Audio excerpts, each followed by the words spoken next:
this is what we needed. So we're on chapter 9, right? Question of redemption. And we talked last about Yom Ha'atzmaut and the significance of Yom Ha'atzmaut. At Yom Ha'atzmaut. Right, just prior to Yom Ha'atzmaut. And then the next day we read the sections in between that we had missed previously. And now we're back on page 9, page 79. Okay? Chapter 9. Chapter 9. Chapter 9, yeah. So in this chapter we're going to deal with a very important question. And the question is this, is that we all know, both intrinsically and halachically, that the best way to perform any mitzvah is in the land of Israel. It's often said that we're just practicing here for when we come home. You know, we're on the edge of Shavuos, right? And it's probably the most dramatic example of this. We're counting the Omer, right? And we all say we're counting the Omer about Matan Torah. And we all say that. Why? We say that because Matan Torah outside of, or Shavuos outside of Eretz Yisrael, is about the coincidence, quote, that Matan Torah seems to fall on the same day as Shavuos. But Matan Torah is not mentioned in the Torah itself in connection to Shavuos. Shavuos is a very, very important holiday, right? But it's a holiday about bringing the wheat harvest to the temple, right? Well, there's no wheat harvest to bring to the temple when you're living in Odessa, or you're living in New York, or you're living in Schenectady, or you're living in Toronto. It doesn't count, right? Now, sadly, there's no temple in Israel yet, but that could change, God willing. Right? But there is a wheat harvest for the first time in 2,000 years, you know, for the last 60 years. That's our wheat harvest. So, obviously, counting the Omer and Shavuos is much more significant in the land of Israel. Now, the question is this, and this is what we're going to deal with. If the mitzvah is so much more powerful, every mitzvah, whether it's Shabbos or the holidays, and even small mitzvahs, right? Building a road, right? If it's more important, more significant to God in Eretz Yisrael, how much more significant is chatat, sin, right? When we commit a sin in Eretz Yisrael. You know, when you protest against the king in a distant province, you might get in trouble. If you do it within the palace grounds, that's called a coup. And the punishment for it is much more serious. Right? Eretz Yisrael is the palace of God. It's the land of God. Right? And it would seem that the idea of bringing to Eretz Yisrael people who might desecrate the Shabbos would be a very bad idea. It's a land, and it's the only land that God describes, that vomits out sinners. I'll be with you in one second. Just want to finish the thought. Eretz Yisrael, when we have not lived in Eretz Yisrael, has not flourished. It's been desolate. Right? And when we have lived in Eretz Yisrael and we didn't follow God's ways, the results were not good. And we've been living outside of Eretz Yisrael for 2,000 years as a result of it. Yes?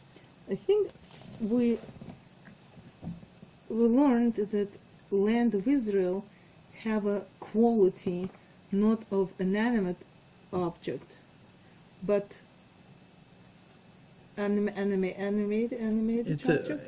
a kind of living thing. Living thing. And one of the things it does, it says it absorbs the sins of the Jews. Well, there is some kind of a it can spit it out. On one side it says it absorbs it, but on another side it says it spits it out. It doesn't say if you sin in Odessa, I will spit you out of Odessa. Nowhere does it say that. It doesn't say that right? if you sin in Odessa, it somehow absorbs your sin. Also, it doesn't say that as well. That's true. Maybe land has a calculation. So that's an important thought that it does. I think that as we read through this, maybe we should keep in mind we refer to God most often as our Father, our King.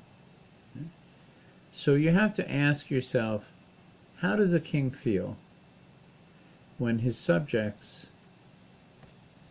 do something wrong? And how does he feel when his subjects are exiled and leave? How does a father feel when a child does something inappropriate? But how much worse does a father feel when the child abandons him, leaves, disappears, is in exile? Right? These are metaphors for something that we cannot know, because God is not really a father and God is not really a king. God is God. But if we relate to God in this way, then we would think about, is God so angry that he would prefer to destroy us? Light is very bright, and it's in the screen. Okay, there we go. It can be changed. Okay? 7:57. So let's begin this chapter. You have some thoughts on this? I'm just listening. I always have thoughts. Okay. Is God pleased when... These are the three questions of chapter 9. Is God pleased when Shabbos desecrators settle in the land? The land spits out its sinners. Why do Zionists bring them back? 3. Isn't it preferable for sinners to commit their misdeeds in Chutz La'aretz? Yeah. So let's look at these questions. The land rejects sinners. The Torah states in numerous places that Eretz Yisrael does not tolerate sinners. In fact, we are currently in exile because we sinned and the land spit us out. The Torah warns us in Vayikra, Sefer Vayikra, do not defile yourself through any of these acts, for through all of these acts, the nations that I cast out before you defiled themselves. So we were not the first in the land, right? And although the land is from the first days of creation was prepared for the children of Abraham, Yitzhak, and Yaakov, right? Others lived there before. Others lived there before, and have lived there on and off in between. So the land became defiled, and I visited iniquity upon it, and the land vomited out its inhabitants. You shall therefore keep my statutes and my judgments, and not commit any of these abominations, the abominations that the nations committed in the land before. For the inhabitants of the land who are before you committed all of these abominations, and the land became defiled. Let not the land vomit you out when you defile it, as it vomited out the nation that was before you. Pretty straightforward warning from God. Right? Rashi comments, this can be compared to a prince who ate something repulsive. It will not remain in his stomach. That is, he has a refined palate. Right? Will not remain in his stomach, rather he will vomit it out. Similarly, Eretz Yisrael does not retain sinners. It's as if it is the refined prince of all lands, in a way. That's what Rashi is saying. These sources take on new meaning in light of Rambam's commentary. Religious Zionism draws much of its support from Ramban's outlook on Eretz Yisrael. But in this case, he seems to contradict its principles. And this is what we're coming to. If the land is so special and so valuable to do a mitzvah, then the flip side must be significant as well. But it's not says that you have to make a mitzvah. What it says here, don't do with the nations who you Right. used to. It's not mitzvah. That's right. It's a No, very that's right. interesting point. It's abomination. And what is the list of abomination? Probably some sexual, whatever. Yeah. And if person doesn't do those, but doesn't keep Shabbos neither, because those Well, nations no, before, they were no, not required to keep Shabbos. They weren't required to keep Shabbos. We are. So it's not just a question of... we're dealing with two separate issues, right? One issue is what causes God to toss you out of the land, right? Those are the abominations that the nations committed previously. Do we have a list? Don't imitate them. There is a list, yeah. But you're right. Many of them are sexual. Right? Many of them are sexual. Right? So that is the list, right? Sacrifices. But one of the things that we all talk about constantly, and we know it to be true, is that doing mitzvahs has much more significance and meaning in Israel than it does anyplace else. We all feel it when we're there, I think. Would you agree? Yes, but it's completely different. It's No, not what No, you, you're right. Vaikra said. No, you're right. And what you're saying is, don't worry about the sins, right, unless you're doing the abominations that are in the list, right? And what I'm saying is that why are the mitzvahs so much more significant there? Why do we think that, what does it feel like if you're lighting candles, if you're looking out, on Yom Kippur, the sun setting, over the Judean hills? Is it because it's like a pretty sunset? No. There are other reasons that we feel spiritually uplifted in Israel. Does anybody disagree with that? It does feel different. Right? To tell the truth, when you do mitzvahs, generally, idea of doing mitzvahs is to steer something in you, awareness of God, to build your character, to build your relationship with God. So what you're both telling me is that there's no difference doing a mitzvah in Israel than there is I'm in just Toronto. if you listen to what I said, the mitzvahs here and in Eretz Israel, it's not something God needs from us. It's what He knows we need in order to You're not foster addressing the my question. But you're not addressing my Let me finish question. my thought. My question is, let's deal with the question. I'm actually dealing with the question. The You just question didn't is let me this: finish.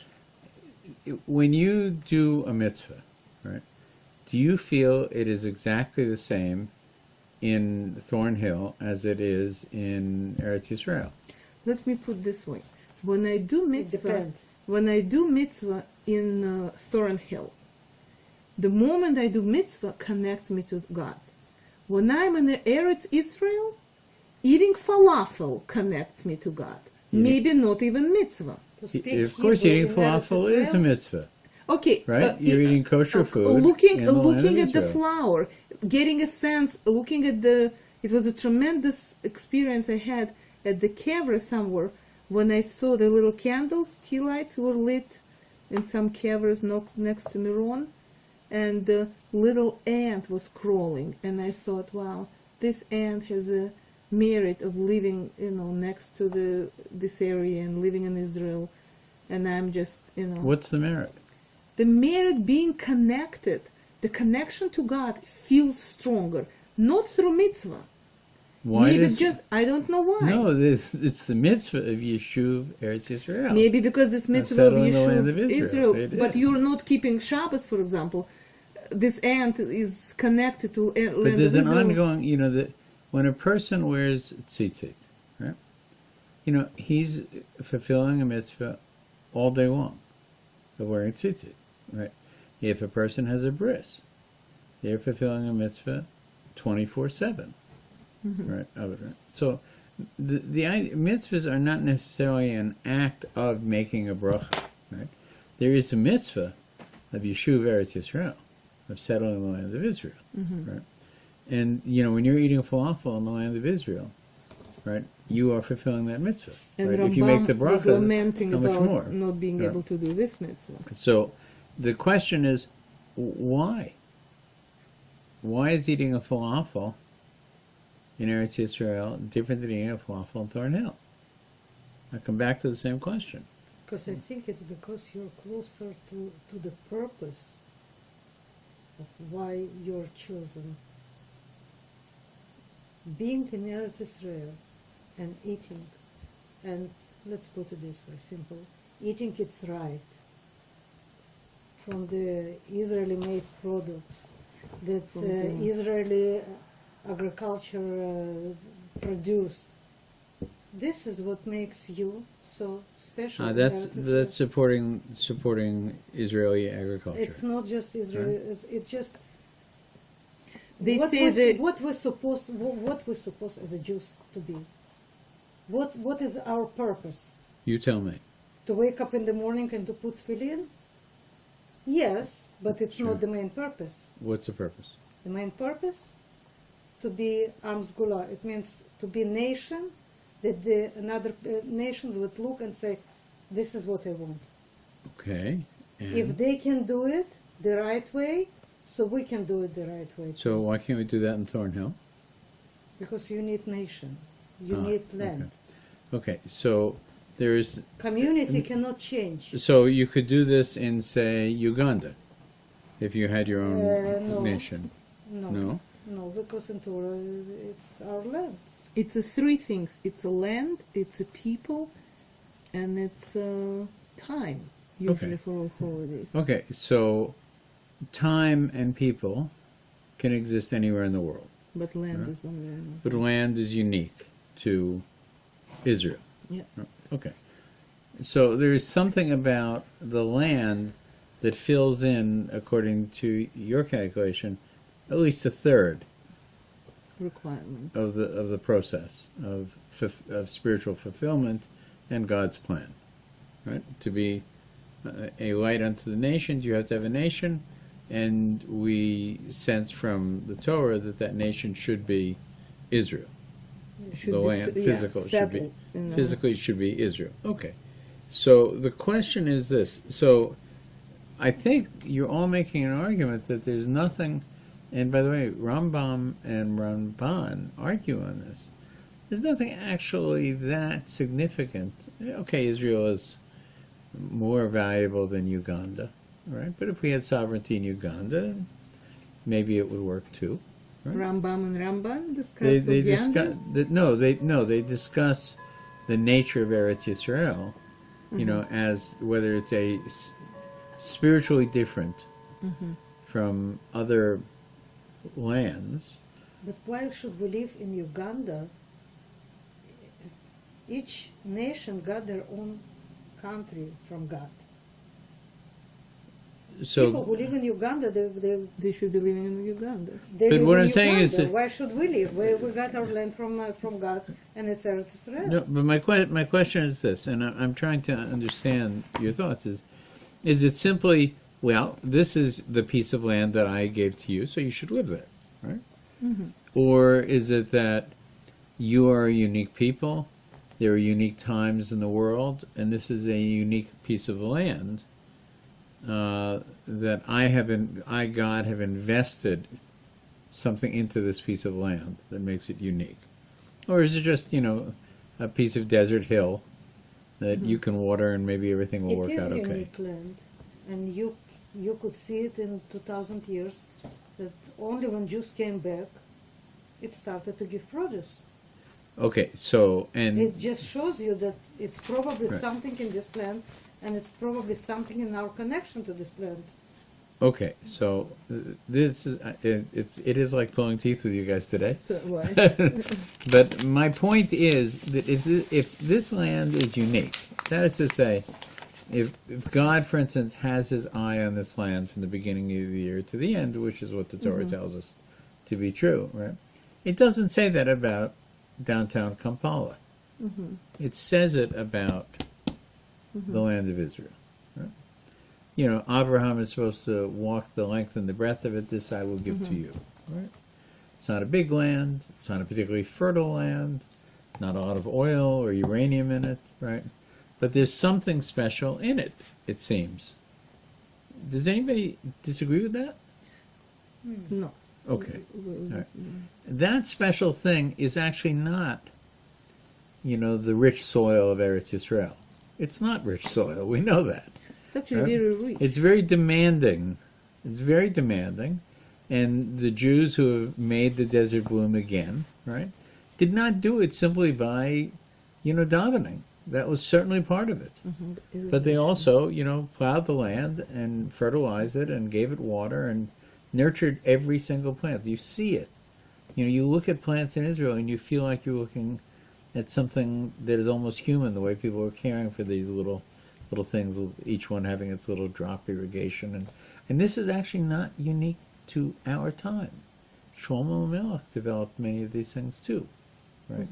During the high point of Israel's existence previously. My point is this, is that if there's something special about this land, right, then there is something special about defiling this land, as well as honoring it. Right? And that's the thing to keep in mind. That's what we're dealing with here. I just want to ask one question. What is more insulting for a land?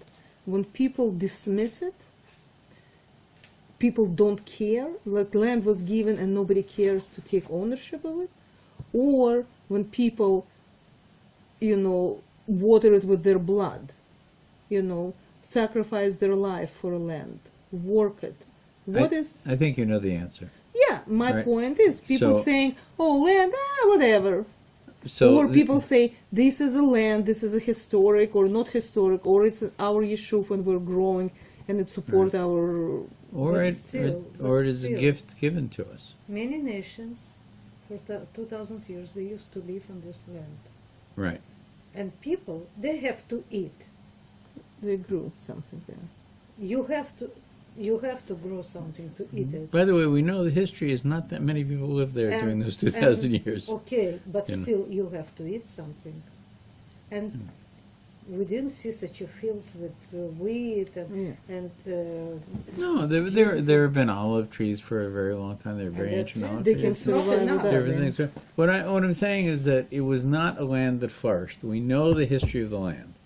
There were people living there, right? Not in large numbers, right? In very, very small numbers.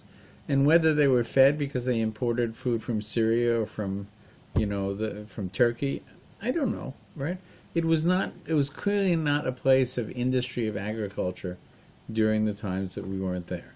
It And was a even remarkable Jews. change when we came. even Jews who lived before 48, they used to live And the money from... on the money from Yeah. it Yeah. wasn't Until didn't not flourish. 48, until very recently, really. The process of it's an arid climate. It's not a climate that is particularly hospitable to, all of the beautiful orange groves and all those things that developed, right? That was through tremendous effort, and sometimes cost people's lives from disease, etc., right? But this was a unique people who could. Anyway, my point is this. I think we've established that Israel is, for Jews, different than every other place in the world. We've talked about this many times. It's pretty clear. And I think that anybody who walks in Israel and lives in Israel knows that there's something different about this place. I can't make the argument purely out of logic, but anybody you talk to, even people who visit Israel, they say, coincidences happen to you, these things happen to you. Something happens here that doesn't happen anywhere else, right? What's it about? Right? If it's special, if it is special, then it carries with it responsibility as well, right? If it's a gift, it's not a gift that's actually given without strings attached, right? There are strings attached to it, right? And the question is, if you defile Thornhill, it has one issue. If you defile Eretz Yisrael, it has another issue. And by the way, to continue this idea that you raised earlier, if you're not Jewish and you eat non-kosher food, you haven't done anything wrong. Right? There's nothing wrong with eating non-kosher food if you're not Jewish. Right? There's nothing wrong with violating from sunset to sunset, on Shabbos if you're not Jewish. Right? So all of these things have unique qualities to the Jew. Right? And when the Jew doesn't do those things, when the Jew defiles himself in some way, right, they have consequences that are not consequences for people who are not Jewish. On the other hand, the ability to be a light unto the nations is unique to Israel as a potential. Right? And they're all these things come together. So what he's raising here, and it's a legitimate question, is how dangerous is it to defile this land for a Jew? Right? And what are the consequences? And maybe if the consequences are too great, we should be a little bit scared to go there if we're not ready to live a perfect life. That's what he's raising. Give him a moment to get a little further and see what the other counter arguments are. Okay? All right. So where are we here? The Ramban explains that all 613 mitzvot can be performed to their fullest only in Eretz Yisrael. Although the Torah commands us to keep many mitzvot outside the land, that is only to ensure that we remember how to do them when we return to Eretz Yisrael, where they are meant to be kept. One fulfills a mitzvah's ultimate purpose and receives its full reward only in Eretz Yisrael. One cannot compare the quality of a mitzvah carried out in Chutz La'aretz to the lofty stature of a mitzvah performed in Eretz Yisrael. This is all Nachmanides speaking. Obviously, this concept should motivate every Jew to make Aliyah as soon as possible. How sad it is to see Jews putting so much effort into the embellishment, the beautifying of a mitzvah, spending large sums of money on a beautiful etrog, for example, while they're in Chutz La'aretz, in exile. A simple, inexpensive etrog in Eretz Yisrael is more becoming and accomplishes much more in the supernal realms than the most expensive etrog in Chutz La'aretz. Besides arousing religious Jews to make Aliyah, however, this concept should also apparently affect our attitude towards irreligious Jews. Just as mitzvot are more weighty in Eretz Yisrael, so are sins. A sin committed in the Holy Land entails much graver consequences than one committed in Chutz La'aretz. This explains the land's propensity to spit out sinners. Eretz Yisrael is Hashem's castle, the palace of the king, where every violation of his will is subject to severe punishment. Is it proper to come to the land and defile it with more sins? The secular Zionists introduced Sabbath desecration and foreign cultures into the land. Shouldn't Torah Jews like ourselves lament this fact? Can we really support and encourage secular Zionism, or would it have been better, perhaps, had this movement never arisen? When the prophet Yirmiyahu complained about the nation's sins, what did he say? I brought you into a plentiful land to eat its fruit and bounty, but you came and defiled my land and made my heritage into an abomination. Can we not apply this very complaint to modern Zionism? It's troubling. Yeah. Who is permitted to ascend to Eretz Yisrael? The Tashbetz, Rabbi Shimon ben Tzadok, a German Jew, in the, I think, 1400s, writes as follows concerning the mitzvah of immigrating to Eretz Yisrael. One is permitted to go as long as from now on he will be ascetic, careful of all sin, and will fulfill the mitzvah that apply there. For if he sins, he will be punished more severely. After all, Hashem constantly scrutinizes the land. His eyes of divine providence are always upon it. One cannot compare someone who rebels against the king in his palace to someone who rebels outside the palace. You know, I knew somebody, a child, who, when things did not go well for him with other people, for some reason those people left his life. Like they moved out, they were changed schools, whatever it was, somehow they just seemed to like disappear from his life. And in discussions with him, I pointed out, I said, if God is protecting you and watching you so closely to make sure that this bully doesn't bother you, or this teacher is fair to you, whatever it was, right? I said, it probably means that God is watching you, in all your behavior. And so your behavior should be very good, because there are eyes on you that are protecting you, but also evaluating you. Mm-hmm. Right? And so it is with people in the land of Israel. Yeah, we have this moment when we're in a desert. Jewish people's like, okay, we're being watched too close, That's right. And reaction was like this. Whatever Yeah, you do, bum, bum, bum. Yeah, and what did they say? When Miriam makes this comment about her brother, like, why doesn't he behave the way other men to their wives? What's so different about him? Bang! Miriam, I want to see you in front of the Mishkan now, and bring your brother with you, and we're going to have a conversation, right?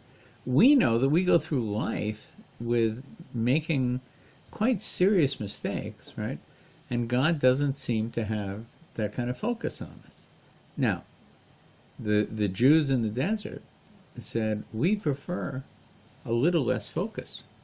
We'll do things naturally, right? And don't judge us so quickly, right? But in the end, of course, it was better to have God paying attention. That's what they wanted. No, but I think a little bit different. We know, I mean, I'm agree with everything that you said, but we know that Haredim, they didn't want to emigrate to Eretz Israel. Correct. It was some reason, the 3 oaths, all this. Right. And when I hear this, that it says, you have to be very careful to fulfill all the mitzvot. Who does it? Say it, yeah. Who does it? And some simple Jew, religious Jew, he sits and he says, okay, I cannot go. Actually, Okay, honest. He's honest. Okay, Yeah, he is, but he says, so let's how continue. I He's can go? going to address this question. Okay. Let's continue a little further, okay? And it Taj, just keeps people... you're right. So if you have to be perfect, if you can be imperfect, in Thorn Hill, but if you're planning to go to Israel, you have to be prepared to be perfect. Never be late for davening. Yeah, and many people will never eat a think question. twice. You say, wait a second, that's like beyond me. I'm doing as well as I can, and I'm still imperfect. If I'm going to get punished for this in Eretz Yisrael, maybe it's better to just accept I got to live here. Yeah, right. exactly. That's logical. So, and he's going to deal with this question because that is a legitimate concern that's raised by this statement of the Tashbetz. Tashbetz goes on to explain that this is why no other nation ever succeeded in settling the land, since they were steeped in sin and the land rejected them. He then concluded, those who go there with the intention of acting frivolously and quarreling recklessly are included in this verse. You came and defiled my land. And who asked this of you, to trample my courtyards? That's all from Yirmiyahu. Or Yeshayahu, sorry. However, those who go there with lofty intentions to conduct themselves, says the Tashbetz, to conduct themselves sacredly and purely, will receive endless reward. How can we possibly promote secular Zionism? Do it for the reward. That's another question. No, you don't do it for the reward, but that is part of lofty life in Israel, right? How can we possibly promote secular Zionism when it brought us so many sinners into the land? Can this be the beginning of redemption? Many anti-Zionists use this argument to explain their position, and many Jews rationalize their failure to fulfill the mitzvah of Aliyah by saying they're not ready spiritually to live in Israel, right? Which is exactly what you said earlier. Seemingly contradictory sources. Thus far, we have quoted the sources that imply that God resents it when irreligious Jews settle in the land. However, several rabbinic sources seem to contradict this premise. You raised one of them earlier, right? You said, okay, it spits out the people, it vomits out the people, but there's another source that tells us that it absorbs the sins of Jews. Right? So we're now going to go in that direction. The first one can be found in the Yalkut Shimoni. Reb Chaya taught a parable. A king once went to Chamat Gader. What? Gader. A place with therapeutic springs. He went to a spa with his children. At one point they angered him. He swore not to take them again. The next time he remembered them and he cried. So he went back again, right, and kept his promise not to take them, and he was very sad. If only my children were with me, even though they anger me. This is the meaning of the verse. Oh, that I were in the desert in a lodging place of wayfarers. What does this mean? We're going to answer it in a second. The Holy One, blessed be he, said, if only my children were with me as they were in the desert when they complained against me. And this answers your question earlier. Which would be better? To have us complain, to have us do all these things, or to just ignore it, right?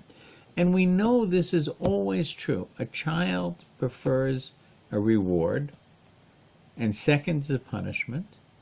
But the one the child wants the least is to be ignored, right? The thing the land wants most is to be honored, and developed. Mm-hmm. Next is defiled, but worst is to be abandoned. That's where we're going But I with don't this. think God wants to look at us as a children, like little children. He Not wants reward all the time. I mean, I look at my children. They're my children, but they're adults. And I But their expect reward different is your behavior from my appreciation. no, but children. the reward. What is the reward for doing mitzvahs? Are you going to be rich? No. You're not supposed What? to even Connection, relationship. What is the reward? The reward. What kind of relationship you can have with God of doing things? It's like where we are. Perception of the the world. reward. When we What kind of connection people are talking about when they say, I connected to God? You cannot connect to God. You can come closer, but you will never. For sure you're right. For sure you're right. But, we believe that we are a unique people, as much as we believe that the land is a unique land, right? And that we have a mission. You described it earlier, right? The mitzvot, and I'm not talking about every chumrah, right?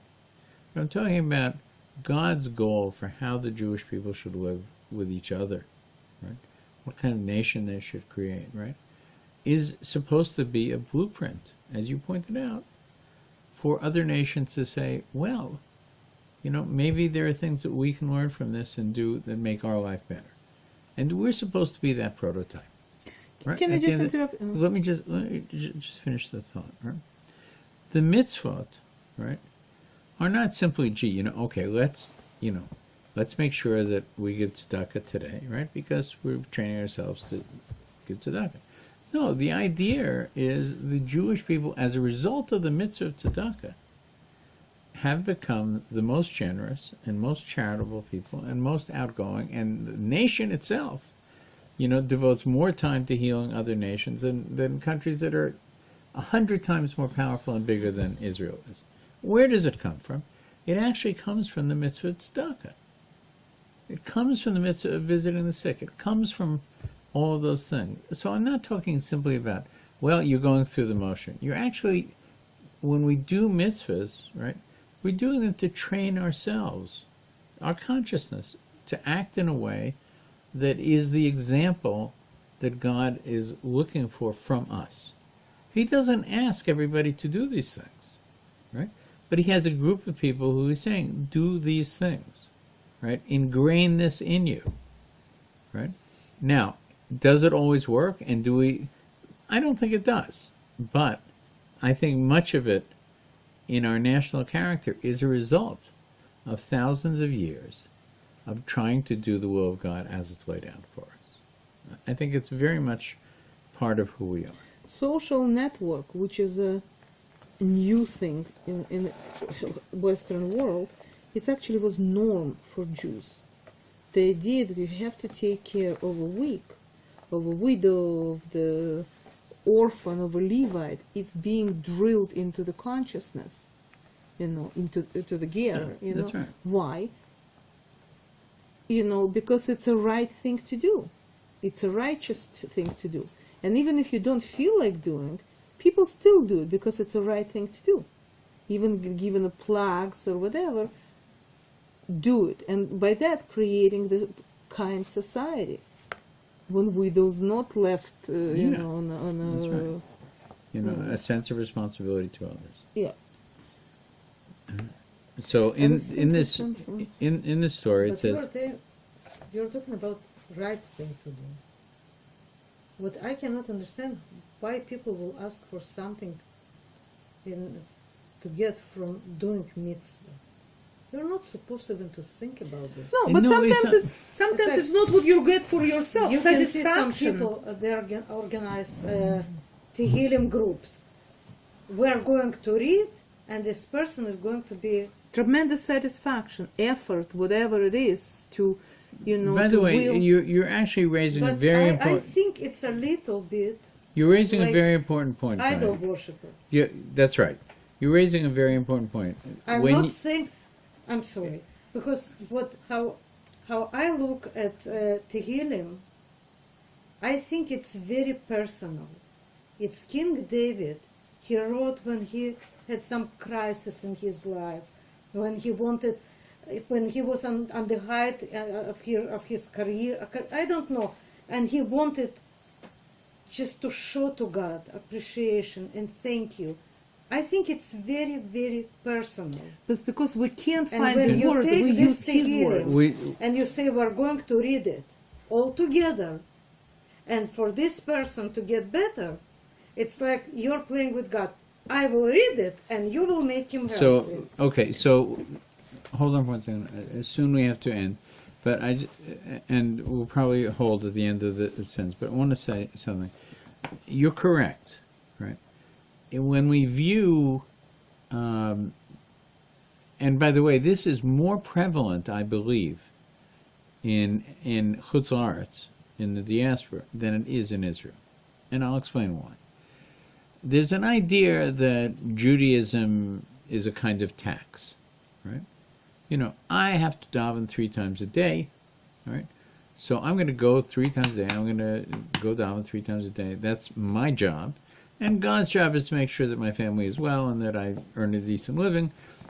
What's the difference between that and bringing a sacrifice to Zeus, right? I make Zeus happy, and Zeus makes sure that my family is healthy, and what's the difference, right? So we have to be very, very careful, right?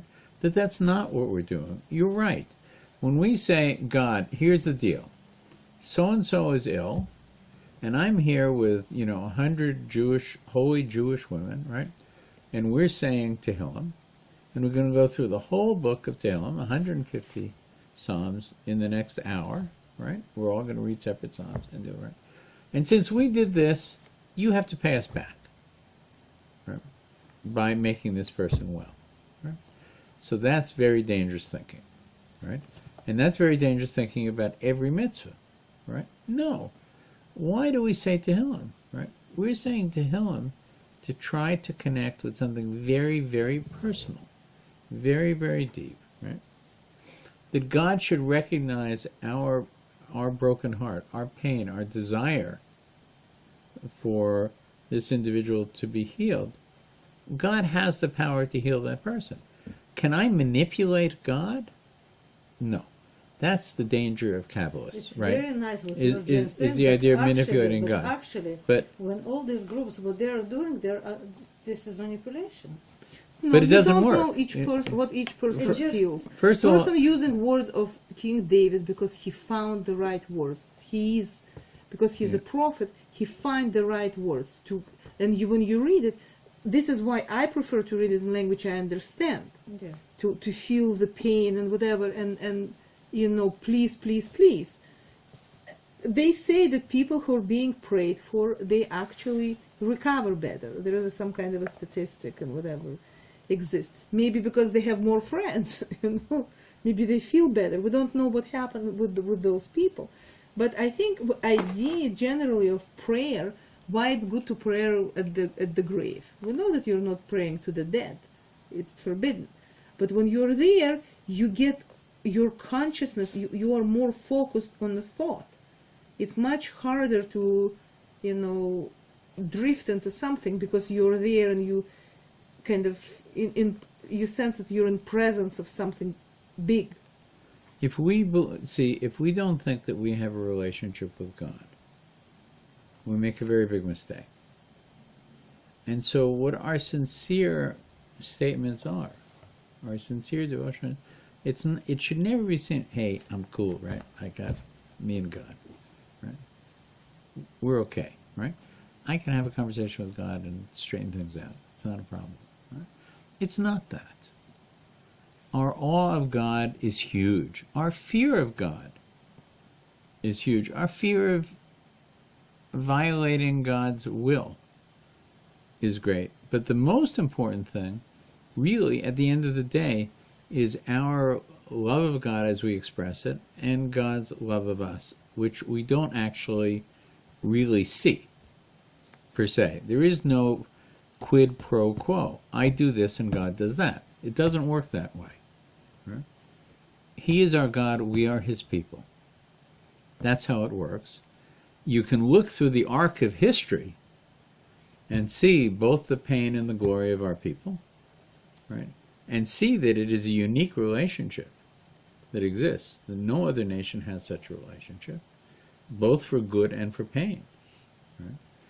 When we have a conversation with the Almighty, right, it's very real at the end of the day. Right? And I think more often than not, that conversation is not through formal prayer. It can be through tears. It can be through loneliness. It can be through, a glorious moment when you're witnessing God's creation. It can be through looking at an ant that is walking, on a wall in Eretz Yisrael.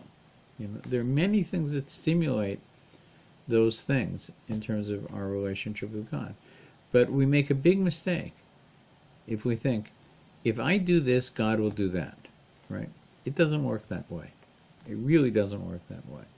We do the things we do because we want to do the right thing. That's why we do them. And right? this is why... In this world, we want to do the right thing. And this right? is what happened with the settlers of non-irreligious Jews who came to Israel. They wanted to do right things. That's they right. want to settle the land. They didn't expect religious whatever. They were not called. They were actually despised. And they continue doing it because they're not expecting reward. They're expecting that it won't be any more mosquitoes and children won't die from malaria. The truth is, it's really hard to know. We've been through this before in other chapters, to understand actually what deep down inside motivated them. Because they weren't motivated by a connection to Judaism at all. But maybe they were very motivated by a connection to God. Or to Jews. Whether they recognized it or not. Or to their fellow Jews. Or love right? of the Jew, yeah. Or fellow Jews, although I'm not sure of that either. Right? It's a very unclear thing, and it's very mystical. That's part of the point of this whole book, is that the logic of how it should have happened did not happen. It happened in a way that one would not have predicted it. Why? And that's what we're exploring here. We're going to end, but let me just read the last paragraph and a half so that we come to a final point. Right? So we're talking about the connection of the father who is returned to the spa. And he said, if only my children were with me as they were in the desert when they complained against me. Similarly, the house of Israel dwell on their land, that they have defiled it. The Holy One, blessed be He, said, if only my children were with me in Eretz Yisrael, even though they defile it. The words of the Yalkut Shimoni seem to utterly contradict the principle that we developed above. According to the source, Hashem prefers having His children live in Eretz Yisrael, even if they transgress His will. True, He exiled the Jews because of their sins, but He regrets doing so and weeps over it. The people of Israel, the metaphor is that He went into exile with us at the time, and it was painful. And He took His anger out on the buildings rather than on the people in the end. The people of Israel are God's nation and His children, even when they sin, and He always wants to be close to them. If they stir themselves and long to return to the land of our Father and our King, and return to the land, our Father and King will receive them with abounding love. We'll pick it up again next week here, which will be Yom Yerushalayim.